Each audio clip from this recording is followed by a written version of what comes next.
My drunken Vegas fling turned out to be a billionaire prince, and I think I'm pregnant. Part 1.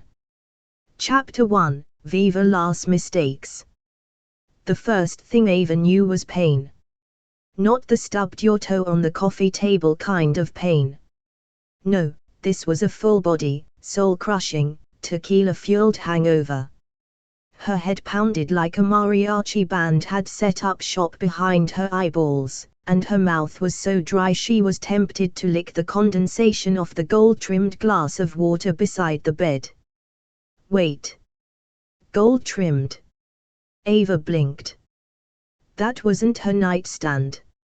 Or her water. Or her bed, for that matter. The sheets felt like silk. The room smelled like rich mahogany and freshly pressed money. Slowly, like a woman disarming a bomb, she lifted her head and surveyed her surroundings. There was a chandelier above her, an actual chandelier, and sleek marble floors that reflected the soft morning light filtering in through the panoramic windows.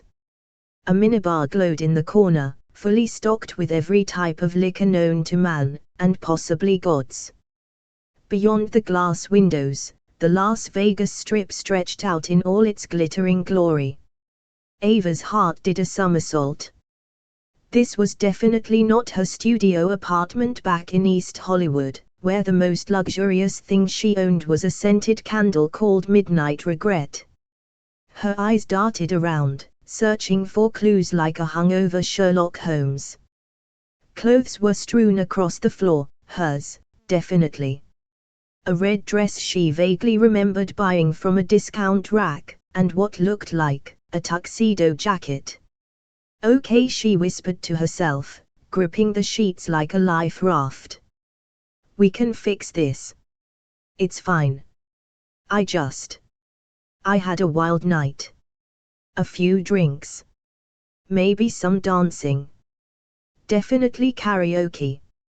She paused. Or cage fighting.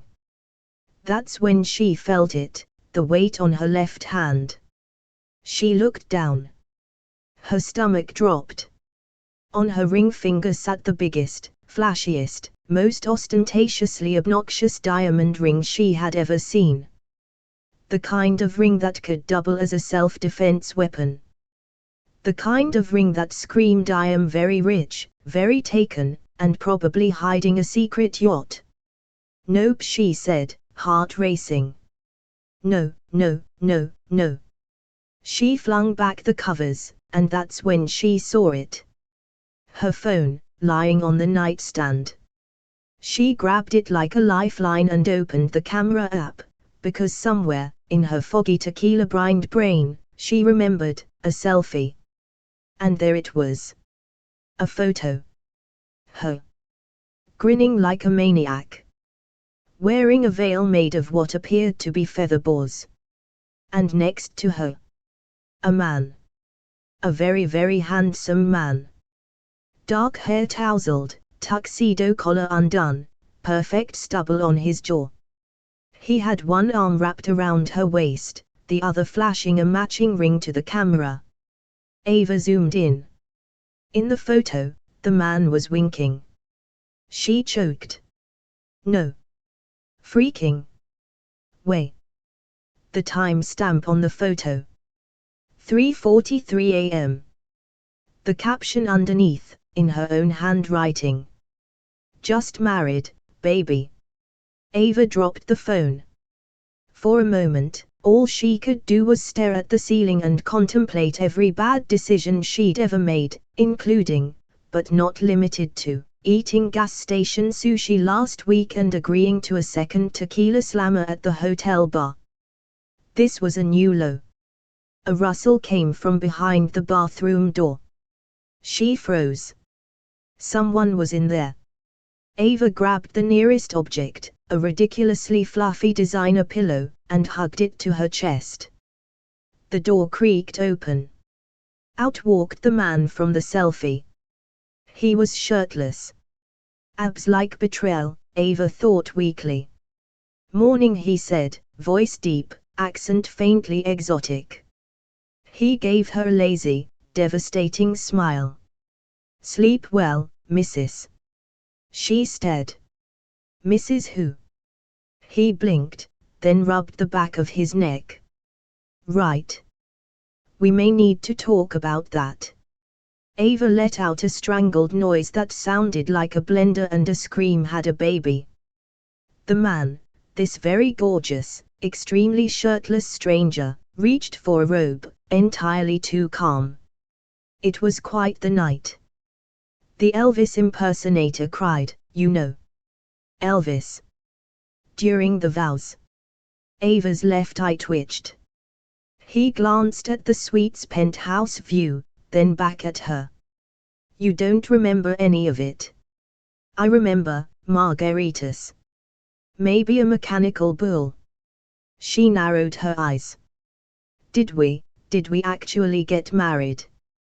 He shrugged. "We have a photo. And a ring. And a hotel receipt for the Platinum Lovers wedding package." So, he gave her a meaningful look. "Yes." Ava screamed into the pillow. It was only the beginning. But Ava was about to learn that waking up with a hangover and a mystery husband wasn't the biggest surprise of the day.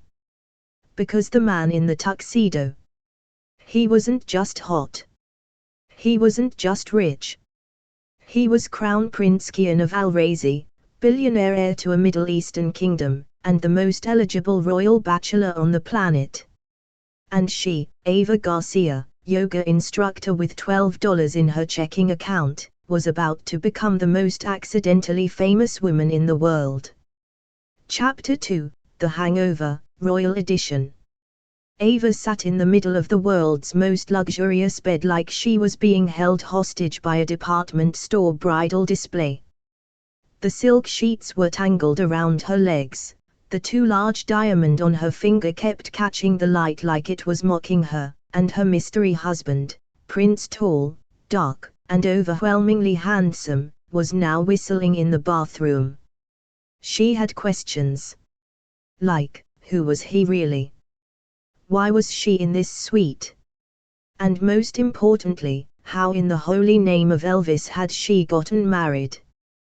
The door to the bathroom opened with a soft click, and he strolled out like a man who had just enjoyed a casual night at a jazz club, not, whatever the hell last night was. He'd swapped the towel for crisp black slacks and was buttoning a linen shirt with the casual elegance of someone who'd clearly had practice being effortless devastating. Ava's mouth was dry.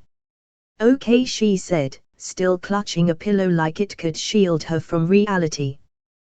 "We need to back up. I don't know your name. I don't know what happened. I don't even know if this is legally binding. Can we please, start over?" He gave her a small, amused nod, like she was the most adorable chaos he'd ever seen. "My name is Kian," he said smoothly. "Crown Prince of Al-Razi. Eldest son of King Malik. Graduate of Oxford. Currently second in line for a heart attack caused by international scandal." Ava blinked. "I'm sorry, what now?" "I said," he repeated calmly, "you married a prince. Congratulations." There were moments in life when time felt like it froze. Like when you see a meteor shoot across the sky. Or when your boss tells you you've been promoted by accident. Or when you realize you drunkenly wedded a literal royal. Ava's brain short-circuited. "You're not serious." "I'm quite serious." She let out a hysterical laugh. "You're saying I married an actual prince? Like, tiaras, palaces, and arranged marriages? Like the Princess Diaries, but rated R?" Kian raised a dark eyebrow. "I've never seen the Princess Diaries. But I assure you, our wedding was very real. There were witnesses. Doves. Champagne. And you insisted on holding a sparkler the entire time." "Sparklers," she squeaked. He crossed the room and picked up a room service menu like he wasn't dropping life-altering truths. Would you like breakfast? Or a mimosa? She pointed a trembling finger at the absurd ring on her hand. Why do I have this?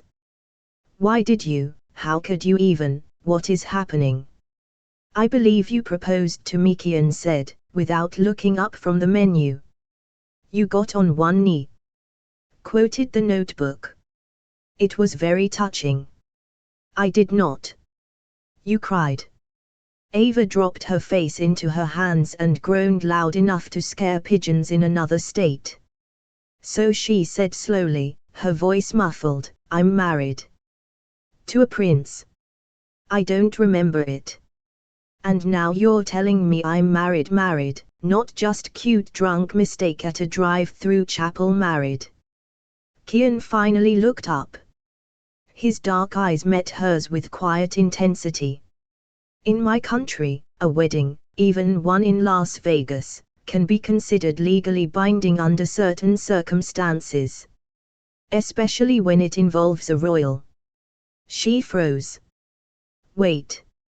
Are you saying, it's real? As of this moment, he said smoothly, you are the crown princess of Al-Razi. And, I might add, there is a trending hashtag in your name. Ava blinked. I'm sorry, what hashtag? Kian retrieved a tablet from a nearby table and pulled up the screen. There, splashed across the front page of an international gossip site, was the headline. Who is she? Crown Prince Kian's mystery bride appears after secret Vegas wedding. Camera with flash, image of Ava clinging to Kian with mascara-smudged devotion, wearing a white feather boa and suspiciously sparkly stilettos. Oh. My. God. Kian tilted his head. Your best angle, honestly. She grabbed the tablet and scrolled, and it only got worse. Vegas princess. From yoga to yacht life. Crowned while hungover. Someone had already made a gif of her drunkenly dancing on top of a roulette table with a bouquet of mini liquor bottles. I have a job. Ava cried. I have a life. I teach yoga at a strip mall next to a dog grooming salon. And now you have diplomatic security detail, Kian said mildly, sipping a double espresso. Which is an upgrade, depending on how you feel about yoga mats and German shepherds. Ava didn't know whether to scream or cry or vomit. Possibly all three. You can't be serious, she said. There has to be a way to annul this. We didn't mean it. Kian's expression turned slightly more serious, eyes narrowing just a bit. It's not that simple. Not when a royal is involved. Especially not this royal. Ava's stomach dropped. Why? Because if word gets out that I married a stranger in Vegas after 3 glasses of champagne and half a bottle of tequila, he said, voice low and deliberate, the consequences for my family, and my country, will be catastrophic. A pause. Also, he added thoughtfully, my grandmother might murder me with a jeweled cane. Ava stared. She was a yoga instructor. She drank too much tequila. She'd accidentally married an international prince. And now the entire world was watching. Oh my God, she whispered. I'm accidentally royal. Kian smiled. Yes. And the fun is only just beginning. Chapter 3, Google me, baby. There was a distinct kind of silence that came after one's entire life detonated, not loud or dramatic, but cold, surreal, like being underwater while the world kept moving above. Ava sat motionless in the center of the penthouse suite, dressed in a borrowed hotel robe that probably cost more than her car, while Crown Prince Kian of Al-Razi poured himself a second espresso like they were not in the middle of a public relations time bomb. She had one goal now, answers. I need my phone, she said abruptly, voice hoarse but determined. Kian glanced over from the minibar. You dropped it near the bathroom.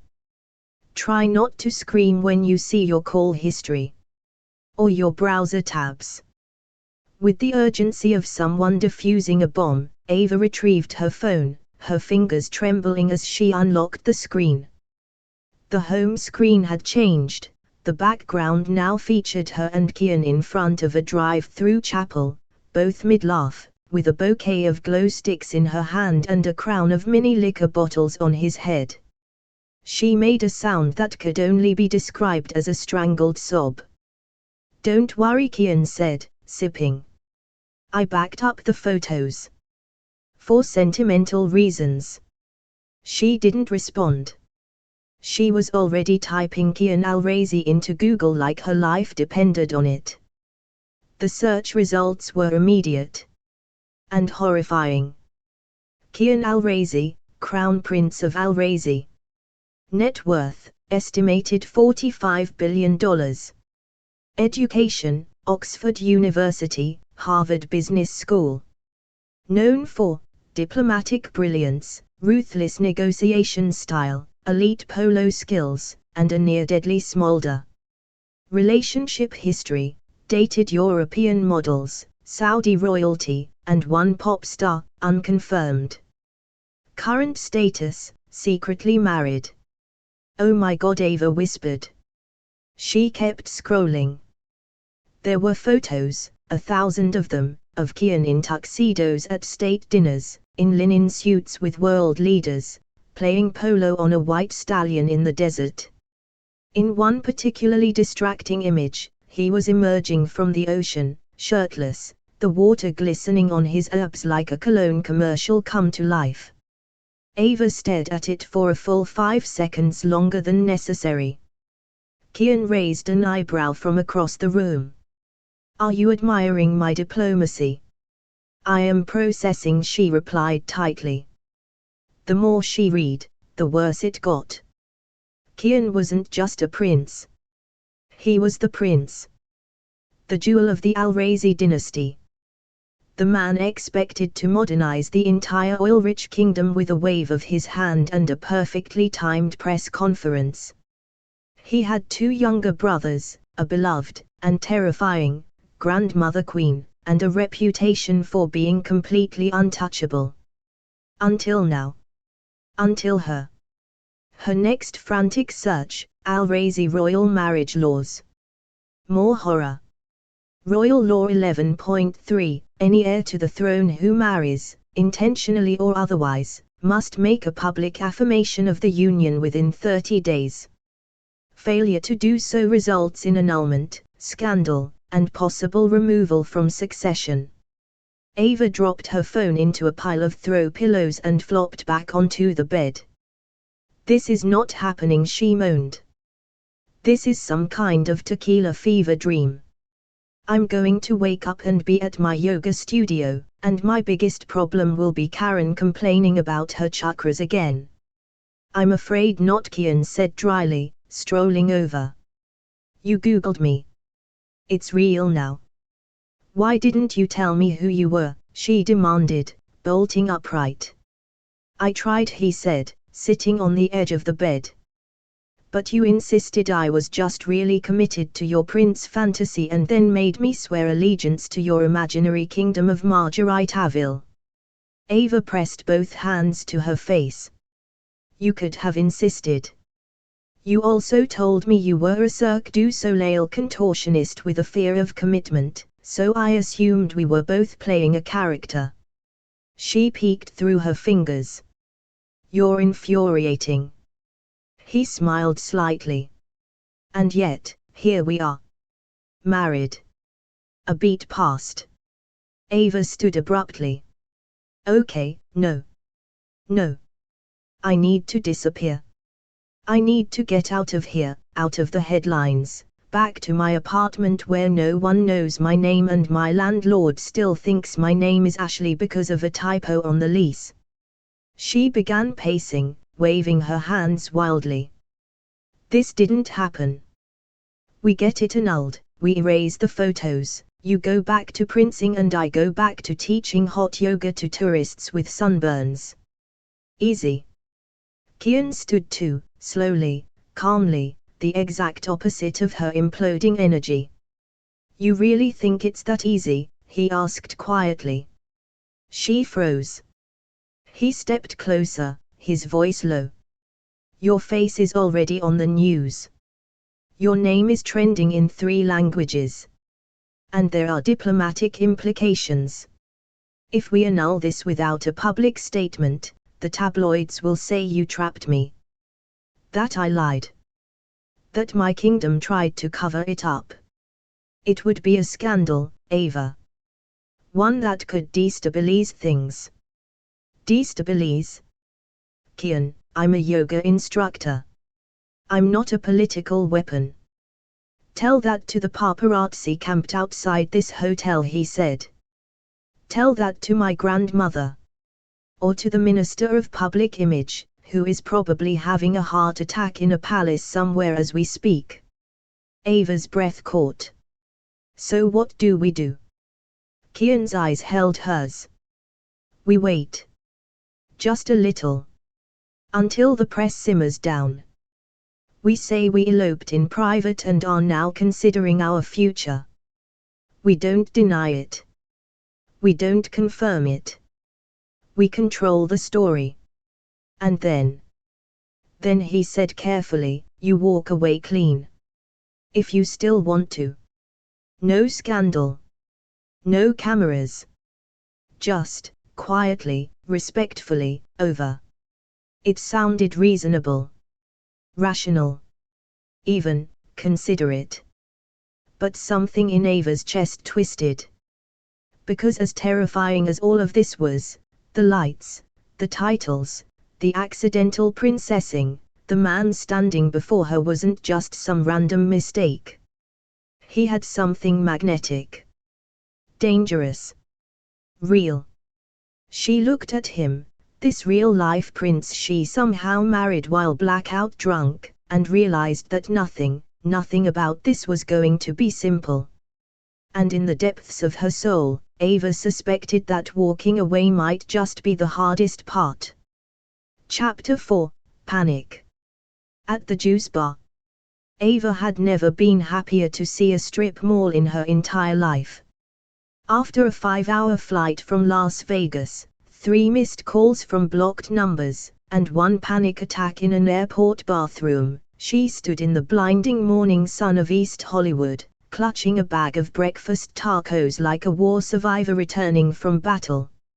Her yoga studio stood proudly between a discount party supply shop and a dog grooming salon named Pooch Perfect. The windows were smeared with motivational phrases in fading chalk paint, find your center, breathe deep, live loud, and her personal favorite, namaste in bed. Back to normal, she whispered to herself. Everything is fine. I'm fine. We are in full denial mode. She stepped inside to the smell of eucalyptus and incense and the faint, haunting echo of someone practicing a Tibetan throat chant in Studio Room B. Her receptionist, Tanya, 22, glittery, and convinced Mercury retrograde caused her breakouts, looked up from the desk, jaw-dropping. Oh. My. God. Ava flinched. Tanya. You're viral. Like, Kim Kardashian's poolboy viral. Tanya shrieked, grabbing her phone and spinning it around. There's a TikTok slideshow of your Vegas wedding set to Beyoncé's Drunk in Love. You're wearing a veil made of, were those cocktail napkins? Unclear, Ava muttered, sliding behind the desk. I'm detoxing from my life. I'm not talking about it. I'm doing yoga, drinking green things, and pretending this week never happened. Oh, Tanya said, so you're ignoring the fact you married a billionaire prince in Vegas and now you're trending under #princess from the block. Yes. Iconic, Tanya whispered reverently. Ava escaped into the juice bar in the back corner of the studio, hoping that a cold-pressed celery blend could erase memories, and / or last Saturday. She needed normalcy. She needed quiet. She needed a win. Instead, she dry-heaved into the sink. The smell of banana protein powder hit her like a truck. Her stomach rolled. The tacos she had inhaled in the Uber now felt like a war crime. She ran to the tiny staff bathroom, slammed the door, and barely made it to the toilet before her body staged a full mutiny. 10 minutes later, Ava emerged pale, shaky, and deeply suspicious of her own biology. No, she told herself. It's just stress. Dehydration. Maybe food poisoning. Those tacos were suspicious. But something inside her, the quiet, deeply annoying voice she usually drowned out with wine and Bravo marathons, whispered, "You're late." Ava froze. "No, I'm not." "You're definitely late." Her phone confirmed it. She was 9 days late. Cue internal screaming. 2 hours, 1 emergency pharmacy run, and 5 pregnancy tests later, Ava stood barefoot in her tiny apartment bathroom, staring down at a lineup of pink plus signs like they were spelling out "Congratulations, your life is over." Her knees buckled. She sat on the floor in a daze, surrounded by opened instructions, ripped packaging, and the world's most sarcastic stick collection. "No," she whispered. One of the tests blinked. Pregnant. Ava clutched it like it might change its mind. "No, no, no. This isn't real. This is a false positive. A prank. A weird hormonal fluke." She ripped open a digital one just in case. Watched the little hourglass blink on the screen like it was mocking her. And then, pregnant 2 to 3 weeks, she dropped the test. Oh no. The timeline clicked into place like a sick cosmic puzzle. Vegas. Booze. Marriage. Hot, stupid, too perfect for his own good, Prince Kian. They hadn't exactly practiced caution. And now her uterus had decided to crown its own little monarch. "This is a diplomatic incident," she whispered to herself. "I'm about to become an international headache." Her phone buzzed. Unknown number. She didn't answer. It buzzed again. Blocked ID. She threw it into the laundry hamper. She couldn't face him. Not yet. Not while her brain was still tap dancing on the edge of a full-blown meltdown. "I'm pregnant," she whispered to her toaster. "With a prince's baby. I'm basically the plot of a soap opera they rejected for being too unrealistic." She stared at herself in the mirror. Hair a mess. Eyes puffy. Still wearing a robe from the Vegas suite that had a gold-embroidered RZ on the sleeve. Al-Razi. Royal crest. "Oh my God," she said slowly, eyes going wide. "I'm pregnant, and royal bloodlines don't mix with scandal easily." Meanwhile, halfway across the world in Al-Razi, in a room filled with golden drapes and antique scrolls, Kian sat in a meeting with his uncle, the Minister of Protocol, who was actively having a slow-motion panic attack about the Vegas marriage. "We've started receiving inquiries from the American press," the minister said, fanning himself with a folder. "Do you realize what this means, Your Highness? This is tabloid treason." Kian ignored him, eyes fixed on his phone, thumb hovering over Ava's contact. He'd sent 4 texts. No reply. He had a gut feeling. Something had changed. Back in LA, Ava stood frozen in her kitchen, a positive pregnancy test still in her hand. "I'm going to be a mom," she said aloud, stunned. "To a royal baby. A literal royal baby." And before she could even panic properly, there was a knock at the door. 3 men in suits stood outside. 2 wore dark sunglasses. One held a letter with a golden seal. Ava Garcia, the lead man asked. She blinked. Yes. We're here on behalf of His Royal Highness, Crown Prince Kian of Al-Razi. He requests your presence, immediately. Chapter 5, Breaking News, Surprise Princess. There were many moments in Ava Garcia's life that could be categorized as humiliating. Falling off her paddleboard during a date and flashing half of Venice Beach. Calling her high school English teacher mom. Accidentally texting her boss you up, at 2 a.m. But none of those came even remotely close to this. Because this time, she wasn't just humiliated. She wasn't just overwhelmed or nauseous or halfway to a breakdown. This time, she was on the news. Like, national, international, CNN breaking ticker-level news. It all started the morning after the royal guards knocked on her door. Ava had, understandably, slammed the door in their faces the first time. Then apologized. Then slammed it again, just to be clear. By the third knock, polite, persistent, with a weird undertone of we have diplomatic immunity, she opened the door in sweatpants and a masked, bitch t-shirt, clutching a protein bar like a weapon. We're here to ensure your safety, the lead guard said coolly, adjusting his sunglasses. Prince Kian would like you to be transported to a secure location. Ava blinked. Is that code for kidnapping? No, It's code for your now front page news. He handed her a tablet. On the screen, a breaking news headline, blinking in bold red. Breaking, Vegas bride revealed, American yoga instructor accidentally married to Crown Prince Kian of Al-Razi. And she's pregnant. Ava's heart stopped. Literally, she felt her pulse take a hard left and disappear for a moment. She scrolled. There were photos. So many photos. Of her wedding night, blurry, glittery, drunken chaos.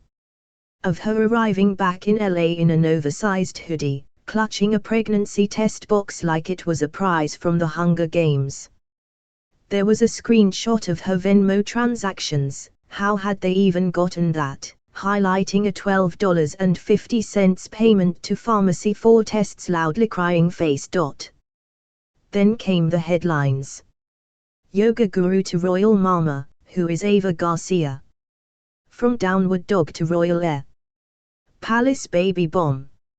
Ava's stomach churned. They know, she whispered. They know I'm pregnant. The guard nodded, not unkindly. I suggest you pack a bag. Discreetly. Outside, Ava heard the first click of a camera lens. Then another. Then shouting. She peeked through the blinds and saw a crowd of paparazzi swarming the front of her apartment building, camera flashes going off like a lightning storm. A woman in a designer trench coat was live streaming herself dramatically crying in front of Ava's mailbox. Ava turned to the guards. Tell Kian I'm going to kill him. Inside the royal palace of Al-Razi, chaos was a polite word for what was happening. Queen Dowager Safi, Kian's grandmother, sovereign matriarch of the Al-Razi royal line, sat in her velvet-draped war room with her silver cane in one hand and a double espresso in the other. She was staring at a projection of Ava's Vegas wedding selfie, zoomed into the blurry champagne-smeared faces and rhinestone veil. Is that a mini bottle of Fireball in her bouquet? She asked, voice cold. Yes, Your Majesty, replied the Minister of Media, who was visibly sweating. The Queen set down her espresso with deadly calm. Get me my pearls, she said. This is a 5-pearl situation. Back in LA, Ava was stuffed into a black SUV flanked by security, sunglasses on, hoodie up, trying to breathe through a panic attack while her phone vibrated non-stop. The internet was devouring her life. Her ex had posted a TikTok crying into a bathrobe, claiming she cheated on him with royalty. Her mom had texted 17 times, mostly versions of, "You're married to a what? Is he Christian? Do we curtsy now?" Tanya had already turned the yoga studio into a full-blown media event, complete with a glitter board that read, "Congrats Princess Ava." When Ava texted "Stop it," Tanya responded with, "It's branding babe. Royal Warrior Yoga, here we come." And Kian had the nerve to send her one single, perfectly punctuated text. "We need to talk. I'm coming to El. 3 hours later, Ava was holed up in a luxury suite at the Beverly Hills Hotel with blackout curtains, 6 security guards, and a stack of foreign newspapers all featuring her on the cover. She was half sobbing into a room service croissant when the door opened. Kian entered, looking infuriatingly composed in a dark jacket, sunglasses, and that impossible cologne that made her knees betray her at the worst times. "Hello," he said. She threw the croissant at him. It hit his chest and fell to the floor with a sad splat. "Pregnant?" he asked softly. She sank onto the couch, defeated. "Yes." A long silence stretched between them. Then, finally, Kian exhaled. Sat down beside her. Looked at her belly, then at her face. "Then we have a much bigger problem," he said, voice low. "Because royal bloodlines don't mix with scandal easily." She groaned. "Tell that to the internet." "I have," he said. "And now, we tell the palace." Ava looked at him, eyes wide. "You mean we go there?" Kian gave a single, solemn nod. "To Al-Razi. Tomorrow." Chapter 6, Royal Retrieval Squad. Ava was halfway through an overpriced smoothie and a mental breakdown when it happened. She was doing her best to pretend she was still a semi-normal person. Dressed in yoga pants, sunglasses, and a hoodie with a burrito stain, from emotional eating, "Thank you very much," she walked into the Zen Now juice bar like any woman desperately clinging to her old life. She'd told Kian to give her time. He'd agreed. She hadn't counted on time, meaning 36 hours before international chaos walked into her job in custom-tailored suits. It began with a whisper. A low hum in the atmosphere, like a ripple in the Matrix. She was behind the juice bar, slicing ginger with aggressive vengeance, when Tanya popped her head in. Ava. There's, like, a situation happening out front." Ava frowned. "If it's the guy in the shark costume again, tell him I'm not doing prenatal yoga for influencers." "No," Tanya hissed. "It's, dudes. Suits. Like actual Secret Service level suits. They asked for you." Ava froze. The ginger rolled off the cutting board. Her stomach dropped, or maybe that was the baby doing somersaults of dread. She stepped into the front studio and felt the air shift. The clients in the waiting area had gone dead silent. Even the guy in lotus pose looked like he was about to call his lawyer. There were 3 men standing in a perfect triangle near the incense stand. They wore dark suits, tailored to within an inch of their lives. Earpieces. Sunglasses inside. Faces like granite statues that had never smiled once in their lives. They looked like they'd walked out of a James Bond movie and directly into her chakra-themed nightmare. The tallest one stepped forward. "Miss Ava Garcia." She swallowed. "Who's asking?" He reached into his coat pocket. Ava's mind screamed gun, warrant, paternity test, but what he pulled out was a scroll. A literal golden scroll. Wax seal. Royal insignia pressed into the paper. Ava blinked. Am I being sued by a fairytale? This is a summons, the man said calmly. From His Royal Highness, Crown Prince Kian of Al-Razi. She stared. You're kidding. He offered her the scroll. You are required to present yourself at the Royal Palace in Al-Razi for an urgent discussion regarding your situation. She made a strangled noise. It's called pregnancy, not a nuclear threat. Another suited guard stepped forward. We have transportation ready. We can depart within the hour. I'm at work, she protested, gesturing to her apron, her blender, the sweating pile of dragon fruit on the counter. I have a class in 20 minutes. Tanya gasped. Do I cancel it? Or live stream it? The first man cleared his throat. With all due respect, Miss Garcia, this is not a request. The Crown Prince has issued a royal security protocol. Wait, hold on, are you telling me I'm being royally abducted? We prefer the term escorted. You're in my juice bar. We're trained for environments like this.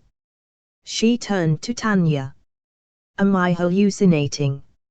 Is this just a really expensive prank?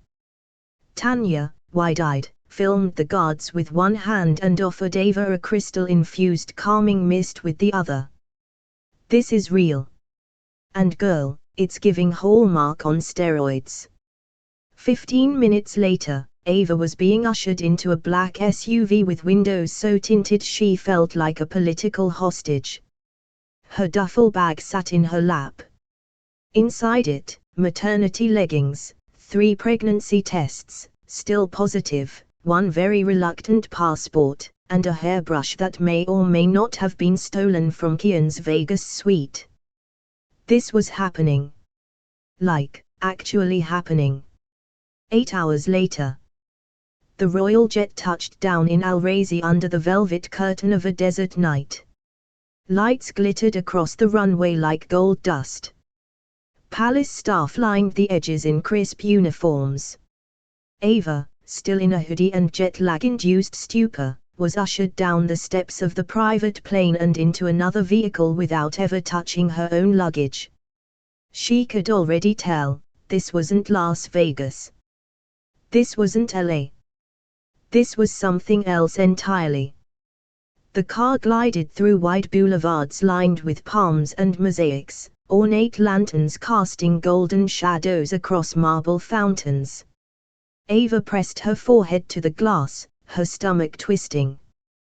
The city was beautiful, ancient and modern in equal parts, with towers that looked like sandcastles for gods.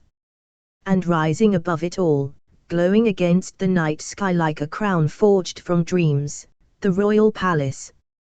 It didn't look real. It looked CGI. Domes like giant pearls. Spires like storybook illustrations. A front gate larger than any mansion Ava had ever seen in Malibu. The guards saluted as her car pulled into the front courtyard. Ava stepped out onto marble so polished she nearly slipped, and was instantly surrounded by attendants, staff, and what she could only assume were very expensive fashion consultants. She barely had time to breathe before a voice rang out from the palace steps. Ava. She turned. And there he was. Kian stood in a perfectly tailored suit, hands behind his back, dark eyes locked on her like she was both a crisis and a miracle. His jaw was tight. His hair somehow perfect. The light from the palace shimmered off the lapel of his jacket like he had his own personal spotlight. Ava's heart tried to escape her chest via high-speed helicopter. He walked toward her slowly. She couldn't tell if it was comforting or intimidating. Or both. You came, he said quietly. I was dragged, she snapped. By men who looked like they were auditioning for the Bourne Identity, Royal Edition. He exhaled slowly. You're safe now. Oh, well great, because nothing says safe like being kidnapped by a monarchy I accidentally married into. He looked her over, not just a glance, but something slower, deeper. His gaze settled for a beat too long on her stomach. You really are, he said softly. Ava frowned. What? Pregnant. The words hung in the air like a prophecy. She looked away. Yeah. I am. Kian took a step closer. Then everything changes. Starting now. Ava narrowed her eyes. Define everything. He didn't smile. He didn't blink. Your life, he said, is no longer just your own. Thanks for listening to Billionaire Romance Stories, where love meets luxury in the most unexpected places. If you enjoyed this story, make sure to like, subscribe, and drop a comment. We love hearing your favorite twists and wild theories. And don't forget to ring that bell, because in this world of yachts, secrets, and steamy romance, the next story is always one scandal away.